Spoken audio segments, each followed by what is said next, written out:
നമസ്കാരം. ഹലോ, ശ്രീ രഞ്ജിത്ത്. നമസ്കാരം. താങ്കളുടെ ഏറ്റവും പുതിയ ചിത്രമായ പ്രാഞ്ചിയേട്ടൻ ആൻഡ് സൈൻ നാളെ തിയേറ്ററിലെത്തിയാണ്. ഈ അവസരത്തിൽ ഫോറം കേരളത്തോട് ചിത്രത്തെപ്പറ്റി സംസാരിക്കാൻ അല്പസമയം മാറ്റിവെച്ചതിൽ വളരെ സന്തോഷം. നന്ദി. പാലേരി മാണിക്യം ഒരു പാതിരാ കൊലപാതകത്തിന്റെ കഥ എന്ന ചിത്രത്തിന് ശേഷം താങ്കളുടെ സംവിധാന സംരംഭമാണ് പ്രാഞ്ചിയേട്ടൻ ആൻഡ് സൈൻ. ഒരുപക്ഷെ താങ്കളുടെ കഴിഞ്ഞ ചിത്രത്തിലേതെന്ന പോലെ ഈ ചിത്രത്തിലും ശ്രീ മമ്മൂട്ടിയാണ് പ്രധാന കഥാപാത്രത്തെ അവതരിപ്പിക്കുന്നത്. ശ്രീ മമ്മൂട്ടിയും ശ്രീ രഞ്ജിത്തും ഒന്നിച്ച കയ്യൊപ്പ് എന്ന ചിത്രം പുറത്തിറങ്ങിയപ്പോൾ ഒരുപക്ഷെ അതിന്റെ ആദ്യ ദിവസങ്ങളിൽ ഉണ്ടായ ഒരു പരസ്യവാചകം ശ്രീ മമ്മൂട്ടിയുടെ ആരാധകർക്ക് വേണ്ടിയല്ല, ശ്രീ മമ്മൂട്ടി എന്ന നടനെ ഇഷ്ടപ്പെടുന്ന ആളുകൾക്ക് വേണ്ടിയാണ് ഈ ചിത്രം എന്ന രീതിയിലായിരുന്നു. നാളെ പ്രേക്ഷകരുടെ മുന്നിലേക്ക് പ്രാഞ്ചിയേട്ടൻ ആൻഡ് സൈൻ എന്ന ചിത്രം എത്തുമ്പോൾ താങ്കൾക്ക് എന്താണ് പ്രേക്ഷകരോട് പറയാനുള്ളത്? ഞാൻ അത് തന്നെ ആവർത്തിക്കും പ്രേക്ഷകരോട്. ഇത് മമ്മൂട്ടി എന്ന താരത്തിന്റെ സിനിമയല്ല, മമ്മൂട്ടി എന്ന പ്രതിഭാശാലിയായ നടന്റെ സിനിമയാണ്. അല്ലെ, പ്രാഞ്ചി എന്ന് പറയുന്ന കഥാപാത്രത്തെ അദ്ദേഹം അവതരിപ്പിച്ച രീതി അതിമനോഹരമാണ്. അത് പ്രേക്ഷകർ നേരിട്ട് തിയേറ്ററുകളിൽ പോയി കണ്ട് അറിയാൻ പോകുന്നതാണ്, അനുഭവിക്കാൻ പോകുന്നതാണ്. അപ്പൊ ഈ കയ്യൊപ്പിനെ കുറിച്ച് പറഞ്ഞതുപോലെ തന്നെ കയ്യൊപ്പിലെ ബാലചന്ദ്രൻ, പാലേരി മാണിക്യത്തിലെ 3 കഥാപാത്രങ്ങൾ, ഇപ്പൊ പ്രാഞ്ചി എന്ന് പറയുന്ന കഥാപാത്രം ഇവിടെ എന്നെ വിസ്മയിപ്പിക്കുകയാണ് ഈ മഹാനടൻ. പാലേരി മാണിക്യം എന്ന ചിത്രം നിരവധി അംഗീകാരങ്ങൾ നേടുകയുണ്ടായി. സംവിധായകൻ എന്ന നിലയിൽ താങ്കൾ, അതുപോലെ തന്നെ അതിന്റെ പിന്നിൽ പ്രവർത്തിച്ച പലരും നിരവധി അംഗീകാരങ്ങൾ നേടുകയുണ്ടായി. പ്രേക്ഷക പ്രശംസയും നിരൂപക പ്രശംസയും നേടുന്നതിനോടൊപ്പം നിരവധി അംഗീകാരങ്ങളും പാലേരി മാണിക്യവും അതിന്റെ പിന്നിൽ പ്രവർത്തിച്ച ആളുകളും കരസ്ഥമാക്കി. ശ്രീ മമ്മൂട്ടി തന്നെ കഴിഞ്ഞ തവണ മികച്ച നടനായി നിരവധി അംഗീകാരങ്ങൾ നേടിയെടുത്തത് പാലേരി മാണിക്യത്തിലെ കഥാപാത്രങ്ങൾ കൂടി പരിഗണിക്കപ്പെട്ടതുകൊണ്ടാണ്. ഈ ചിത്രത്തിൽ ശ്രീ മമ്മൂട്ടി അവതരിപ്പിക്കുന്ന കഥാപാത്രത്തെ പറ്റി താങ്കൾക്ക് എന്താണ് പറയാനുള്ളത്? എനിക്ക് പാലേരിയിലെ അഹമ്മദ് ഹാജി അവതരിപ്പിച്ച മമ്മൂക്ക, ഹരിദാസിനെയും ഖാലിദിനെയും അവതരിപ്പിച്ച മമ്മൂക്ക എന്ന് പറയുന്നതിൽ കൂടുതൽ എനിക്ക് ത്രില്ലിംഗ് ആയി തോന്നുന്നത് പ്രാഞ്ചിയേട്ടൻ ആൻഡ് സൈൻ എന്ന സിനിമയിലെ കേന്ദ്ര കഥാപാത്രത്തിനെ അദ്ദേഹം അവതരിപ്പിച്ച രീതി കാണുമ്പോഴാണ്. മറ്റൊരു വിസ്മയം തന്നെയായിരിക്കും. കാരണം ഇത് വളരെ സെറ്റിലായിട്ടുള്ള ഒരു പോർട്രയിങ് ആണ് നടത്തിയിരിക്കുന്നത്. അത് അദ്ദേഹം ഏറ്റവും നല്ല രീതിയിൽ തന്നെ ചെയ്തിട്ടുണ്ട്. അത് പ്രേക്ഷകർക്ക് നാളെ സെപ്റ്റംബർ 10 ഈ പടം റിലീസ് ചെയ്യുമ്പോൾ അത് ഫീൽ ചെയ്യുമെന്നുള്ളതാണ് എന്റെ വിശ്വാസം, ഉറച്ച വിശ്വാസം.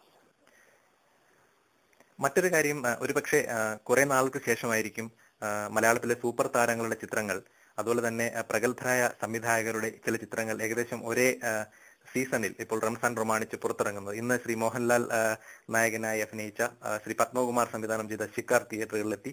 നാളെ എൽസമ്മ എന്ന ആൺകുട്ടി എന്ന ചിത്രം ശ്രീ ലാൽ ജോസ് സംവിധാനം ചെയ്ത ചിത്രം പുറത്തിറങ്ങുന്നു. വന്ദേ മാതരം എന്ന ചിത്രം പുറത്തിറങ്ങുമെന്നായിരുന്നു ഇന്ന് വരെയുള്ള വാർത്തകൾ. പക്ഷേ നാളെ ആ ചിത്രം എത്തുന്നില്ല എന്ന് കേൾക്കുന്നു. മത്സരം കടുത്തതാകുമോ? മത്സരമൊന്നുമില്ല. കാരണം താങ്കൾ പറഞ്ഞ 2 സിനിമകളുടെയും സംവിധായകർ എന്ന് പറയുന്ന ഒന്ന് പത്മകുമാറാണ്, ഞാൻ പപ്പൻ എന്ന് വിളിക്കുന്ന പത്മകുമാർ, മറ്റേത് ലാൽ ജോസ് ആണ്. ഇത് 2 പേരും എന്റെ സഹോദരങ്ങളാണ്. എന്റെ മലയാള സിനിമയിലെ എന്റെ ഏറ്റവും പ്രിയപ്പെട്ട സുഹൃത്തുക്കളാണ് ഈ 2 പേർ. ഏറ്റവും പ്രിയപ്പെട്ട എന്ന് തന്നെ ഞാൻ ആവർത്തിച്ച് പറയുന്നു. അവരുടെ സിനിമയ്ക്കൊപ്പം എന്റെ സിനിമ ഇറങ്ങുന്നു. പിന്നെ തീർച്ചയായും ആരുടെ സിനിമയാണ് കൂടുതൽ ഓടുക എന്നൊക്കെയുള്ള ഉത്കണ്ഠയും ആകാംക്ഷയൊക്കെ ഉണ്ടാവും സംവിധായകർക്ക്. പക്ഷെ എനിക്ക് അതിന് ഒരു തരത്തിലും ഒരു മത്സരമായെന്ന് ഞാൻ കാണുന്നില്ല. കാരണം നല്ല മാധ്യമ ബോധമുള്ള ഒരു ദൃശ്യമാധ്യമ ബോധമുള്ള സംവിധായകരാണ് ഈ രണ്ടുപേരും, പപ്പനായാലും ലാലു ആയാലും. അവർ രണ്ടുപേരും ചെയ്യുന്ന സിനിമകൾ രണ്ട് തരത്തിലുള്ളതാണ്. എന്റെ സിനിമ വേറൊരു തരത്തിലുള്ളതാണ്. അപ്പൊ എനിക്ക് തോന്നുന്നത് മലയാളത്തിലെ സിനിമയെ സ്നേഹിക്കുന്ന പ്രേക്ഷകർക്ക് മൂന്ന് സ്വഭാവമുള്ള, മൂന്ന് രീതിയിലുള്ള സിനിമകൾ അവരുടെ മുമ്പിലേക്ക് വരുന്നു. അതിന് ഏത് ഇഷ്ടപ്പെടുന്നു, ഏത് ഇഷ്ടപ്പെടാതിരിക്കുന്നു, ഏത് കൂടുതൽ പ്രാവശ്യം കാണുന്നു എന്നൊക്കെ പറയുന്നത് പ്രേക്ഷകന്റെ വിധിയെഴുത്തിന്റെ ഭാഗമായിട്ടുള്ള കാര്യമാണ്. ഇവിടെ മത്സരമില്ല. എന്റെ ആഗ്രഹം എന്റെ സിനിമയും ഓടണം, ഒപ്പം പത്മകുമാറിന്റെ സിനിമയും ഓടണം, ഒപ്പം ലാലുവിന്റെ സിനിമയും ഓടണം. ലാലുവിന്റെ സിനിമയുടെ കാര്യത്തിൽ മറ്റൊരു മുഖ്യതുള്ളത് എന്റെ ഒരു പ്രിയപ്പെട്ട കൂട്ടുകാരന്റെ അഗസ്റ്റിൻ എന്ന എന്റെ പ്രിയപ്പെട്ട ചങ്ങാതിയുടെ മകളാണ് അതിലെ കേന്ദ്ര കഥാപാത്രമായ എൽസനയായിട്ട് അഭിനയിക്കുന്നത്. തീർച്ചയായും എല്ലാ അർത്ഥത്തിലും മൂന്ന് സിനിമകൾ ഓടുന്നത് ഒരു തെറ്റുള്ള കാര്യമല്ലല്ലോ. തീർച്ചയായിട്ടും എല്ലാ സിനിമകളും വിജയിക്കട്ടെ എന്ന് നമുക്ക് ആഗ്രഹിക്കാം. അവസാനിപ്പിക്കുന്നതിന് മുൻപ് ഒരു ചോദ്യം കൂടി.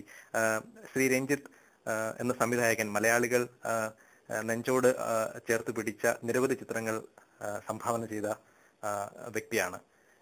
ഒരുപാട് അംഗീകാരങ്ങൾ നേടിയ ചിത്രങ്ങൾ താങ്കളുടെ സംവിധാന മികവിൽ മലയാള സിനിമയ്ക്ക് ലഭിച്ചിട്ടുണ്ട്. താങ്കളുടെ മറ്റ് ചിത്രങ്ങളിൽ നിന്നും പ്രാഞ്ചിയേട്ടൻ ആൻഡ് എ സെയിന്റ് എങ്ങനെ വേറിട്ട് നിൽക്കുന്നു എന്നാണ് താങ്കളുടെ ഒരു വിലയിരുത്തൽ? പ്രാഞ്ചിയേട്ടൻ ആൻഡ് എ സെയിന്റ് എന്ന സിനിമയുടെ പ്രത്യേകതയായി പറയേണ്ടുന്ന ആദ്യത്തെ കാര്യം, അതിന് പൂർവ്വ മാതൃകകളില്ല. ഈ സിനിമ ഇതിന്റെ ഗണത്തിൽ ആദ്യത്തേതാണ്. ഇത്തരം ഒരു സിനിമ മുമ്പ് മലയാളത്തിൽ ഉണ്ടായിട്ടില്ല എന്ന് എനിക്ക് നിസ്സംശയം പറയാവുന്നതാണ്.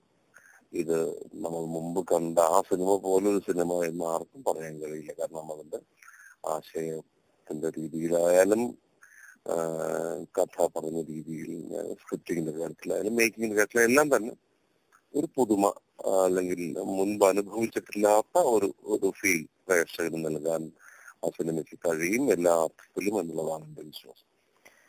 വളരെയധികം നന്ദി. ഫോറം കേരളത്തിന്റെ ഈ ഹ്രസ്വമായ ഇന്റർവ്യൂവിന് വേണ്ടി അല്പസമയം ചെലവഴിക്കാൻ തയ്യാറായതിന്, അതുപോലെ തന്നെ താങ്കളുടെ ഏറ്റവും പുതിയ ചിത്രമായ പ്രാഞ്ചിയേട്ടൻ ആൻഡ് എ സെയിന്റ് ഒരു വൻ വിജയമാകട്ടെ.